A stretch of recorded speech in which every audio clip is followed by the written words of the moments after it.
Hello everyone, welcome to my channel Biofying Wonders. Today we will discuss recombinant DNA technology. ये एक ऐसी technology है जिसमें दो स्पीसीज़ के डीएनए को कंबाइन करके एक रिकॉम्बिनेंट डीएनए बनाया जाता है और वो रिकॉम्बिनेंट डीएनए से जो प्रोडक्ट बनता है वो उसका एप्लीकेशन होता है कि वो उसे लार्ज स्केल पे बनाया जाए। फॉर एग्ज़ाम्पल अगर हमें इंसुलिन बनाना है तो इंसुलिन को अगर लार्ज स्केल पे बनाना है तो किसी एक सिंगल सेल से या सिंगल पीस ऑफ डीएनए से वो इंसुलिन नहीं बन पाएगा। लेकिन अगर हमें उसे लार्ज स्केल में बनाना है तो उसे उसके लिए हमें कई नंबर ऑफ़ सेल्स चाहिए और उस सेल्स के लिए हमें कई number of copies of DNA चाहिए जो कि इंसुलिन बना रही है। तो ये टेक्नोलॉजी उसी से है कि हम कोई भी प्रोडक्ट जिसे हम लार्ज स्केल पे बनाना चाहते हैं, जिन्हें हम बेनिफिशियल यूज़ के लिए बनाना चाहते हैं, वो रिकॉम्बिनेंट डीएनए टेक्नोलॉजी की हेल्प से पूरा किया जा सकता है। इस प्रोसेस को जेनेटिक इंजीनियरिंग भी कहा जाता है। नाउ जो टूल्स लगते हैं रिकॉम्बिनेंट डीएनए टेक्नोलॉजी के लिए वो है डिज़ायर्ड डीएनए। जो भी हमें जीन चाहिए वो जीन को पहले प्यूरिफाई करना पड़ेगा और वो जो डीएनए होगा वो फ्री ऑफ मैक्रोमोलिक्यूल्स होगा। दैट मीन्स सिर्फ जब हम सेल को आइसोलेट करेंगे तो उस सेल में डीएनए के साथ साथ आरएनए, प्रोटीन्स और दूसरी इम्प्योरिटीज़ भी प्रेजेंट होगी। लेकिन हमें ज़रूरत डीएनए की होगी, इसलिए हमें उन सारी इम्प्योरिटीज़ को एंजाइम्स की हेल्प से पहले हटाना होगा। देन उसके बाद सेकेंड टूल होगा रिस्ट्रिक्शन एंजाइम। ये रिस्ट्रिक्शन एंजाइम जो होता है ये एक स्पेसिफिक सीक्वेंस पे जाके ये एंजाइम कट करेगा और वो जो सीक्वेंस होगा वो हम ये मान के चल रहे हैं कि वो जो सीक्वेंस होगा वो हमारा जीन प्रोडक्ट बनाएगा, जो भी हमारा डिज़ायर्ड प्रोडक्ट होगा। लाइगेज एंजाइम जो है, जब हम रिस्ट्रिक्शन एंजाइम से डीएनए सीक्वेंस को ब्रेक करेंगे, जैसे कि ये अगर सीक्वेंसेस है और ये रिस्ट्रिक्शन एंजाइम इस साइड पे कट कर रहा है और इस साइड पे कट कर रहा है, तो ये वाला जो होगा ये हमारा डिज़ायर्ड होगा।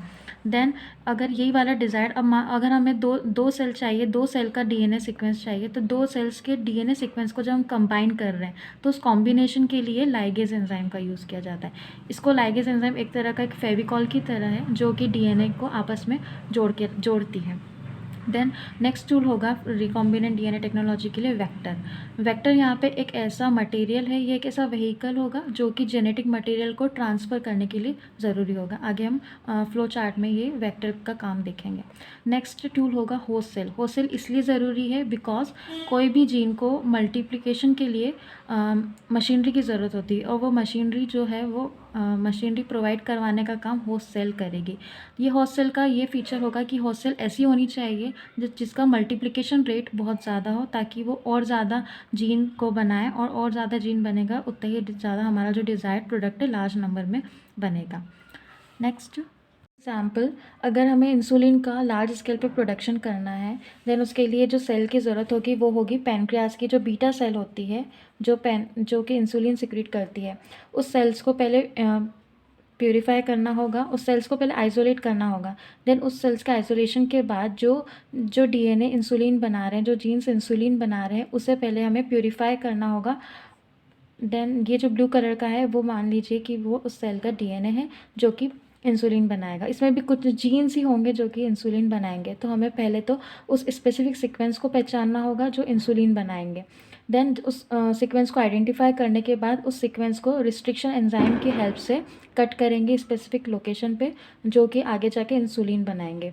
देन अब ये रिस्ट्रिक्शन एंजाइम जब इस फॉरेन डीएनए को कट करेगा तो हमें डिफरेंट फ्रेगमेंट्स ऑफ डीएनए मिलेंगे। इसमें से ये फ्रेगमेंट्स ऑफ डीएनए जो है अब ये जाके जो सेकंड डिफरेंट स्पीसीज़ के जो सेल है उससे कंबाइन होंगे। Then second is a bacterial cell का हमने अब यहाँ पे इस जो फ्रेगमेंट ऑफ डीएनए है उसको हमें इस होस्ट सेल में ट्रांसफ़र करने के लिए कोई तो एक ऐसा मटेरियल चाहिए, एक व्हीकल चाहिए जो उसे होस्ट सेल के अंदर डाल सके। तो इसके लिए हमें दूसरी बैक्टीरियल सेल्स चाहिए होगी जिसमें हम एज अ वेक्टर प्लाज्मिड को यूज़ करेंगे। ये जो प्लाज्मिड होता है ये जिस तरह से डीएनए एक जेनेटिक मटेरियल होता है वैसे ही ये प्लाज्मिड भी एक जेनेटिक मटेरियल होता है। और ये जेनेटिक मटेरियल जैसे कि किसी भी बैक्टीरिया में जब एंटीबायोटिक रेजिस्टेंस होता है, मतलब जब भी कोई बैक्टीरिया किसी एंटीबायोटिक के लिए रेजिस्टेंस शो करेगा तो वो उसके जो जीन्स होंगे रेजिस्टेंस के जीन वो इस प्लाज्मिड में ही प्रेजेंट होते हैं। तो ये एक एक्स्ट्रा जेनेटिक मटेरियल माना जाता है प्लाज्मिड को। तो हम इस प्लाज्मिड को as a vector as a vehicle use कर सकते हैं इस टेक्नोलॉजी में। तो यहाँ पे हमने जो प्लाज्मिड है बैक्टीरियल सेल का, पहले उसे निकाला जाएगा। जिस तरह से इस सेल से डीएनए को आइसोलेट किया, वैसे ही प्लाज्मिड को भी आइसोलेट कराना होगा फ्रॉम बैक्टीरियल सेल। अब जो यहाँ पे रेस्ट्रिक्शन एंजाइम यहाँ पे भी यूज़ होगा, ये यहाँ पे जो रेस्ट्रिक्शन एंजाइम हमने इस डोनर सेल के लिए यूज़ किया, वही same restriction enzyme bacterial cell के लिए भी यूज़ होगा। बिकॉज वो वहाँ पे जो सीक्वेंस है, बिकॉज अब इन दोनों को जब इंटीग्रेट करना है, तो ये जब यहाँ पे इंटीग्रेट तभी हो पाएगा जब ये कॉम्प्लीमेंट्री सीक्वेंसेस होंगे। तो ये कॉम्प्लीमेंट्री सीक्वेंसेस होने की वजह से हमें सेम रिस्ट्रिक्शन एंजाइम की ही ज़रूरत होगी इनको कट करने के लिए। अब फॉर एग्जांपल अगर हमने यहाँ पे कट कर दिया, तो यहाँ पे ये जो फ्रेगमेंट है ये इस तरीके से यहाँ से निकल जाएगा। देन ये जो फ्रेगमेंट है ये यहाँ से निकल गया। अब यहाँ पे ये वाला जो डोनर सेल का जो है, जो इंसुलिन बनाएगा, ये डोनर सेल का जो जीन है वो यहाँ पे जाके इंटीग्रेट हो जाएगा। उस इंटीग्रेशन के लिए जो एंजाइम यूज़ होगा वो होगा लाइगेज एंजाइम। ये लाइगेज एंजाइम क्या करेगा, जो हमारा फॉरेन डीएनए है उसको प्लाज्मिड के साथ इंटीग्रेट कर देगा। तो ये इस तरीके से एक रिकॉम्बिनेंट डीएनए बनाएगा। यहाँ पे ये जो rDNA लिखा है, ये वो है रिकॉम्बिनेंट डीएनए। इस तरह से यहाँ पे सिर्फ एक ही प्लाज्मिड नहीं, ऐसे बहुत सारे प्लाज्मिड्स को यूज़ किया गया है, बहुत सारे फ्रेगमेंट ऑफ डीएनए को यूज़ किया गया है। इन डीएनए की फ्रेगमेंट्स को जब हम पीसीआर करेंगे, तब ये डीएनए के फ्रेगमेंट्स और जाके एम्पलीफाई हो जाएंगे, तो और डीएनए फ्रेगमेंट्स मिलेंगे। तो फिर जब ये फ्रेगमेंट्स प्लाज्मिड के साथ इंटीग्रेट करेंगे, तो ज़रूरी नहीं है कि सभी प्लाज्मिड में ये फ्रेगमेंट जाके इंटीग्रेट हो गए। कुछ प्लाज्मिड ऐसे भी होंगे जो बिना इंटीग्रेशन के रह जाएंगे, या कुछ का हमें पहले सिलेक्शन करना होगा कि कौन से प्लाज्मिड में जो हमारा फॉरेन डीएनए वो जाके इंटीग्रेट हुआ है। अब यहाँ पे ये जो रिकॉम्बिनेंट डीएनए बन चुका है, उसको हमें ट्रांसफॉर्मेशन करना होगा एक होस्ट सेल में। ये होस्ट सेल की ज़रूरत इसलिए है क्योंकि हमें जो जेनेटिक प्रोडक्ट चाहिए, हमारा जो डिज़ायर्ड प्रोडक्ट चाहिए, वो लार्ज स्केल पे चाहिए। और ये जो होस्ट बैक्टीरिया होगा वो ऐसा होगा जो जिसका मल्टीप्लिकेशन बहुत ज़्यादा हो, जो रिप्रोडक्शन रेट जिसका ज़्यादा हो, ताकि वो ज़्यादा से ज़्यादा प्रोडक्ट बना पाए जो कि हमारे लिए बेनिफिशियल हो। इसलिए ये जो होस्ट बैक्टीरिया होगा, जब ये प्लाज्मिड को हमें अंदर इसके होस्ट सेल्स के अंदर जो है एक ट्रांसफॉर्मेशन मेथड होती है। ये एक ऐसी मेथड होती है जिसमें जेनेटिक मटेरियल को ट्रांसफ़र किया जाता है किसी भी तरह की सेल से। एक मीडियम से सेल्स में जब जेनेटिक मटेरियल का ट्रांसफ़र होता है, तो वो प्रोसेस ट्रांसफॉर्मेशन कहलाती है। तो इस ट्रांसफॉर्मेशन के थ्रू जब ये प्लाज्मिड होस्ट सेल के अंदर चला जाएगा, तब ये जो प्लाज्मिड होगा, जिस तरह से ये खुद होस्ट सेल का अपना खुद का डीएनए है, तो जिस तरह से ये मल्टीप्लाई कर रहा है, वैसे ही प्लाज्मिड भी मल्टीप्लाई करेगा।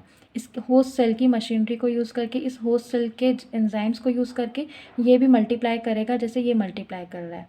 तो ये प्लाज्मिड जब मल्टीप्लिकेशन करेगा, तो इसी तरह से बहुत सारे क्लोन्स बन जाएंगे रिकॉम्बिनेंट डीएनए के। ये सारे रिकॉम्बिनेंट डीएनए के क्लोन्स हैं। जैसे ये रिकॉम्बिनेंट डीएनए के क्लोन्स बनेंगे, तो इस तरह से ये एक बैक्टीरिया के अंदर नहीं हो रहा होगा। ये मशीनरी बहुत सारे जो हमने होस्ट सेल यूज़ किए हैं उन सब के अंदर ये मशीनरी चल रही होगी। और जब हम इसे लार्ज स्केल पे जब हम डाउन स्ट्रीमिंग करेंगे, जब इंडस्ट्रियल प्रोसेस करेंगे, तो उसमें ये इंजीनियर्ड बैक्टीरिया जो है, इनको जब हम प्रॉपर सप्लाई देंगे, प्रॉपर न्यूट्रिएंट सप्लाई करेंगे, प्रॉपर मीडिया सप्लाई करेंगे, प्रॉपर कंडीशन देंगे, पीएच देंगे, टेम्परेचर देंगे, तो ये उस कंडीशंस को एक फेवरेबल कंडीशंस के अंदर ये जो डीएनए है, जैसे कि जो एक नॉर्मल प्रोसेस होती है कि डीएनए से जीन बनता है, देन जीन आगे जाके प्रोडक्ट बनाता है, वही जो बेसिक मैकेनिज़्म है वो यहाँ चलेगी। ये वही मशीनरी को यूज़ करके डीएनए जीन बनाएगा, देन जीन के बाद प्रोडक्ट बनाएगा, और जो वो प्रोडक्ट होगा वो हमारा रिकॉम्बिनेंट प्रोडक्ट होगा, जो कि इस फ्लो चार्ट में हमने इंसुलिन लिया हुआ है। तो ये जो रिकॉम्बिनेंट डीएनए टेक्नोलॉजी है, इनके कई सारे एप्लीकेशंस है। लाइक ये हर तरह के ग्रोथ हार्मोन बना सकती है। इस प्रोसेस के थ्रू हम डीएनए फिंगरप्रिंटिंग कर सकते हैं। इस प्रोसेस के थ्रू एग्रीकल्चर में जो क्रॉप की यील्ड होती है उसे इंक्रीज़ किया जा सकता है। इस प्रोसेस के थ्रू क्रॉप्स को डिसीज़ रेजिस्टेंस बनाया जा सकता है। ये वीडियो आपके लिए यूज़फुल हुआ हो तो प्लीज़ इस वीडियो को लाइक करें, शेयर करें, सब्सक्राइब करें। Thank you.